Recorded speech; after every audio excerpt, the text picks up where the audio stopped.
So what's up, guys? In this video, I just want to catalog my experience with a fairly large kidney stone.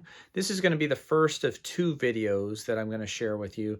The first one, I want to share what the process was like just from start to finish, pain levels, doctor visits and procedures, that sort of thing. And in my second video, I'll walk through how kidney stones are formed and what you can do to avoid getting one of these super painful stones in your body. So stay tuned for part one of what to expect when you get a kidney stone. Coming up.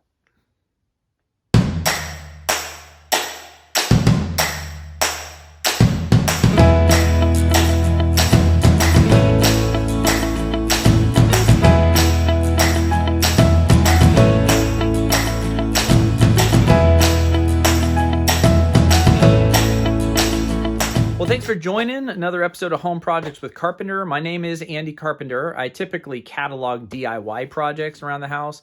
In this episode, it's a little bit different as the home project is really my attempt to avoid another kidney stone.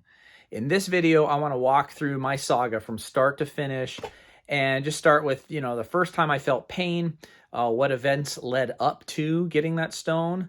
I'll also share what kind of medication I received and how long it took me for actually to get a resolution on that, with the consultation, and eventually I ended up having surgery to take care of the stone. So that really wasn't the end of it, because afterwards, as I was surprised, there was actually a stent that I had placed in my body that took a little while longer to get out. So let's jump right into it. It was Thanksgiving of 2021, and my family and I were up at a cabin that we own up in Crestline, California. I'm pretty active. I like to run, bike, and swim. I've participated in a number of triathlons. And so the day before the meal, I actually went for a run, and it was about a 5-mile run around the lake. So after the run, came back to the cabin to help set up for Thanksgiving. And the meal was your typical Thanksgiving meal, comfort food and whatnot. Turkey, stuffing, and all the, the fixings. We were having afterwards some homemade pie and watching movies. And I started noticing a little pain on my right side. It felt more, I would say, like abdominal pain, but almost felt kind of like the pain where if you're sitting in your chair the wrong way, and then when you move, you kind of have that lingering feeling. That's kind of what it felt like. But it just wouldn't go away. But it certainly was that dull kind of numbing pain, as kind of throbbing a little bit on my right side. During the night, the pain started to get worse. Right before I went to bed, I took some aspirin and just tried to get some sleep. So I was tossing with the pain, just to the point where I thought this is a little different than the normal kind of pain you get, because it obviously wasn't going away. And it kept me awake enough to the point where I got my phone out and started Googling, what are some possible issues. I actually initially thought that it was going to be some issue with my appendix. I Googled, what side of your body is your appendix on? And after doing a little research, your appendicitis or inflammation of the appendix actually can be quite serious. It can be, a life-threatening issue. And so that did make me a little bit more nervous that I had that. And that if that does happen, if you get appendicitis, you have to have your appendix taken out, immediately. But at this point, it wasn't that knock you out kind of pain. I would give it on a scale of 1 to 10, probably a 3 or 4. And again, the fact that it wouldn't go away was giving me some anxiety. So the next day was obviously Black Friday. We were planning on staying to the cabin all the way through Sunday. But since we were a bit away from home, I didn't want to be away and have to be checked into some emergency room somewhere away from our house. So I figured it'd probably be best if my wife and I went back to our house and were a little closer to a facility or hospital that would be closer to our house. So I left my kids we have 4 kids up with my mother-in-law, and we drove back to our house. Once I got back to the house, the pain was not significant, but it ratcheted up to, again, 3 or 4 and maybe up to a level 5 pain that continued pretty much all throughout the night. Once I woke up on Saturday, I actually had 0 pain whatsoever, which seemed a little surprising and kind of relieving, to be honest. Actually, I thought maybe this was, again, just some sort of a stomach bug or something that I had that perhaps would just go away on its own. But then in the afternoon, the pain started returning. and it was getting much more severe, probably, a level 5, 6, maybe a 7. And obviously thought, this is something we probably need to get checked into the ER. So we went to the emergency room at Henry Mayo near our house.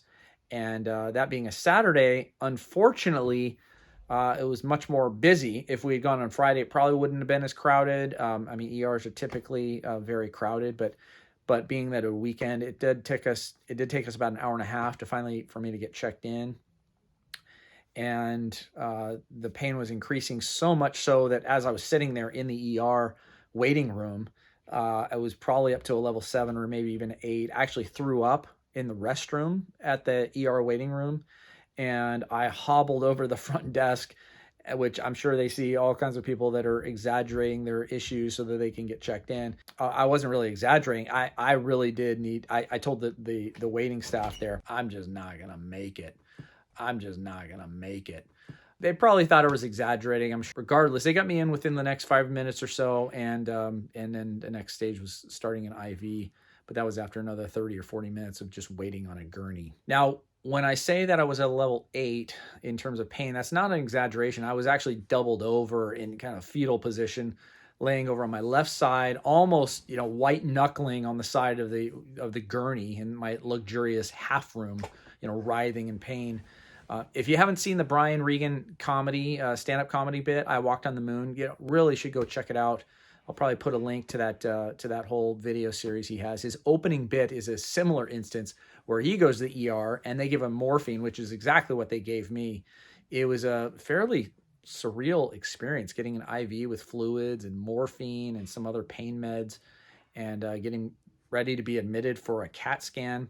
First time I've ever had any kind of medical emergency situation, that sort of thing, with the exception of as a kid getting lots of cuts and stitches and whatnot. It got so bad over the years, I actually bought my own suture kit and learned to stitch myself up on my own. So in fact, I've got another video that I'll post as a link where I actually remove a cyst, do a surgery on my head, and just because I didn't want to go through the procedure and have the doctor, so do that. So I just stitch myself up. So if you haven't checked that out, I'll put a link in that description below. Once I got over to the CT scan, it was fairly quick. The ER doctor came back within about 30 minutes, assuring me that I had a very large kidney stone, 7 millimeters, on my right side. So also the side that you have your appendix. I actually have 2 other small kidney stones in my other kidney. The right side stone, which was the one giving me the problem, was the one that made its way from the kidney to the ureter, which is the tube that connects the kidney to your bladder. And that was the one causing tremendous amount of pain. So you imagine a 7 millimeter stone that inside that tube between those two, your kidney and your bladder, that's the thing that blocks everything. So the doctor, before he walked away, I actually asked him, "Hey, what about timeout? What about my appendix and all the other stuff?" He said my appendix was fine, gallbladder, all those other internal organs, spleen and whatnot, they're fine. But the kidney stones were definitely the culprit behind this. So here's a full-scale model of to compare with the stone that was inside my body. This is actually the stone. This right here, my stone, this is a replica. This is actually I got from one of my daughter's rock collections. But this is the size of stone that I had. It was 7 millimeters, just over a 1/4 inch in diameter. So I measured that. This is like I would say a standard Lego that's 7 millimeters, 1x2 Lego. That width of it is about 7 millimeters. A Q-tip is just a little bit smaller than that stone, at least on the long end, the wide end, at 5 millimeters right here. Since I was in the ER, there's nothing really they can do except give me some pain meds. They suggested I see a urologist. They gave me a recommendation and a prescription for painkillers, Oxycontin. He also prescribed a tamsulosin or something like that. It's like a Flomax, basically, to allow fluids to pass from the kidneys a little bit better, and somehow opens up the pathways or whatnot. But until I actually got a consultation, I was just kind of on my own and dealing with pain meds and just several days of just kind of waiting it out. Long story short, this being on a Saturday, the urologist appointment was scheduled for the following Thursday. So a week after my initial actual feeling it for the first time.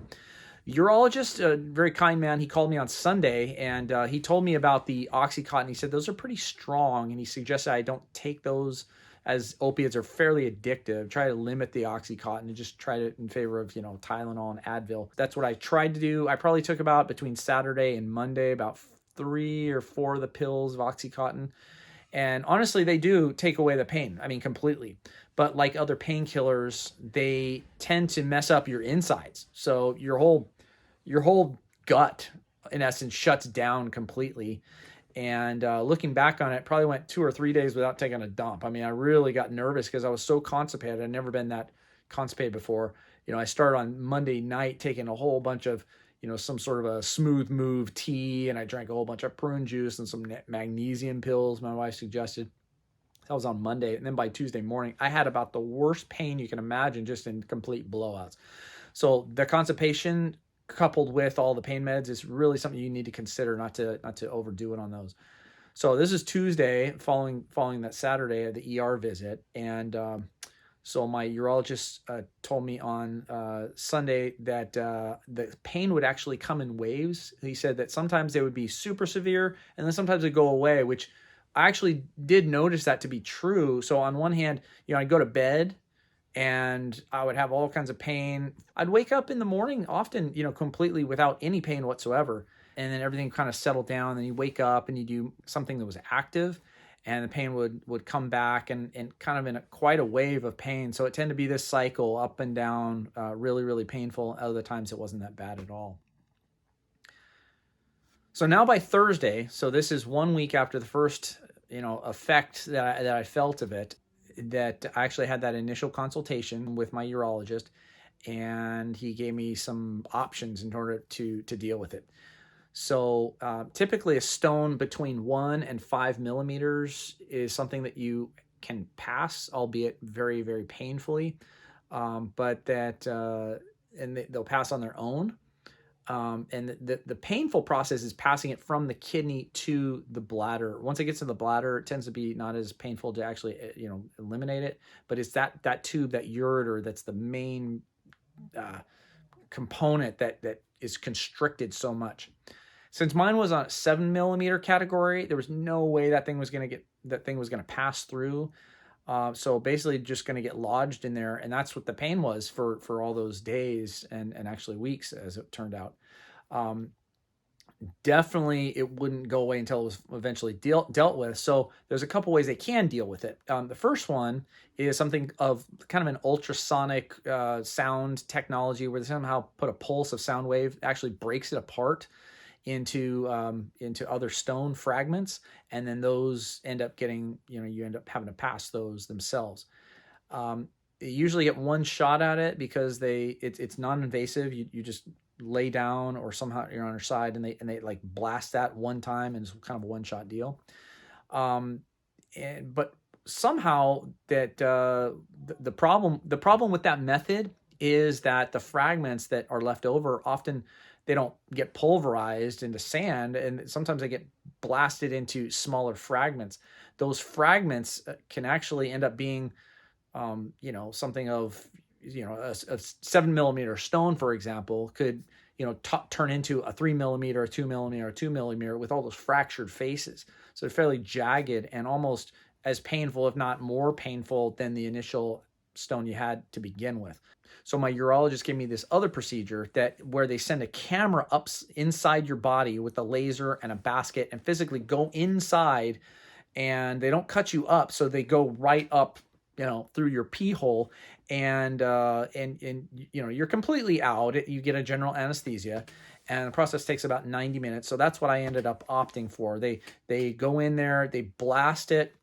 And so that's actually what ended up happening. So he went in during using that camera method with the laser, blasted it all out.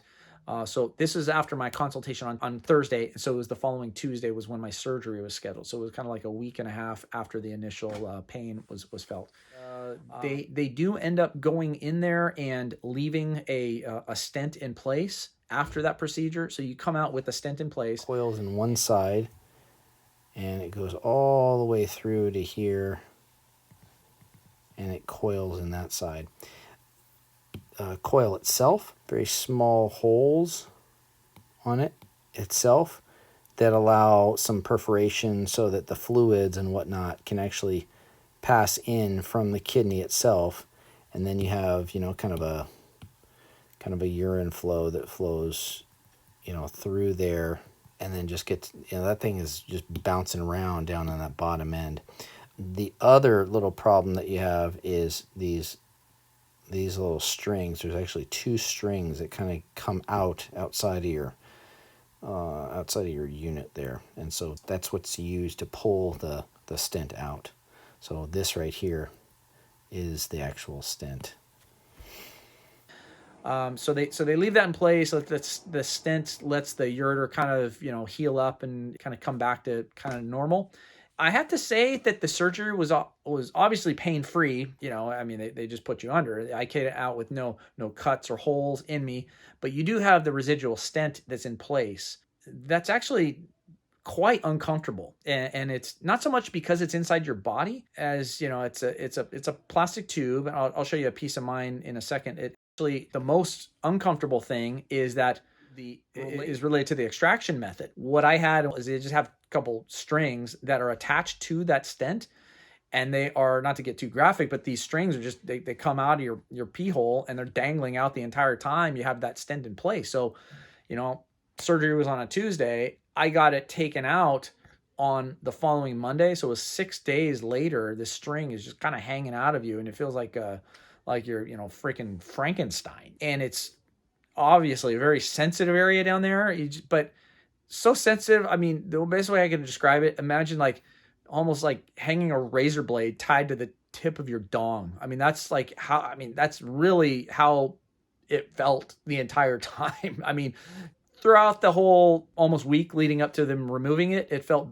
better. At least, you know, things were just healing up and everything. So that was really the most uncomfortable thing following that Tuesday surgery. The other thing that I found that was uncomfortable was actually just taking a leak. Every time I had to take a leak, it would almost put me in tears, just because just the pain at the very tip was so painful. I would almost dread having to go to the bathroom. Every time you have to go to the bathroom, you just have to kind of psych yourself up for the fact that this pain was going to come.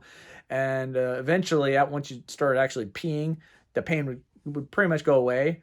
But letting it out at first was really, really the most painful, you know, sharp shooting pain every time you have to pee with the stent in place and that string kind of hanging out. I was dreading the actual removal of that. Actually, I'll go into a little bit of detail on when they actually had to take it out. It actually wasn't too bad, to be honest. I was just dreading, you know, or envisioning, you know, the Arnold Schwarzenegger scene of him, you know, from Total Recall, pulling that thing out of his nose. That's what I was envisioning that would come, that extraction time. But it was actually, it's much, much smaller to actually get it taken out. It took about, you know, a second to just pull it right out. Once you get that thing finally taken out, and it would just be like a very, very small bit of pain. But compared to the pain for that whole week of taking a leak and everything, it actually felt fine. I mean, you just like pulled the string and just yanked it out, and it was like almost like nothing. Almost felt like, you know, taking a really, really big leak for just a couple seconds.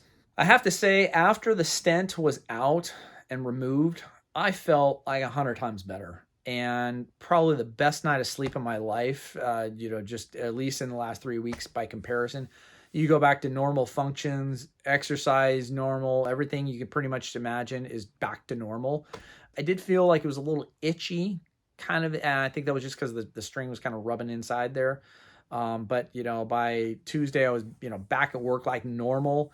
I actually went for a run that afternoon on Tuesday with a group of guys I go running with. You know, so once it was out, it was pretty much back to normal. So that's pretty much it for the saga from, you know, start to finish of how I got the stone that was in there, again, 7 millimeters. That pain going from your kidney to your ureter, that is really, really the pain that you're needing to kind of alleviate.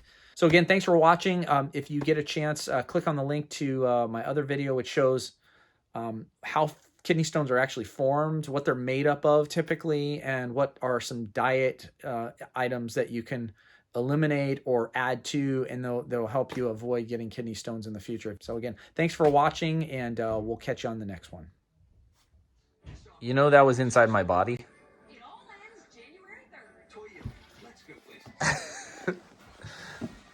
You got to ask, How did you get that thing out? How did you get that thing out? I just pulled it out through my pee hole. Ew. I know. I wouldn't play with that, seriously.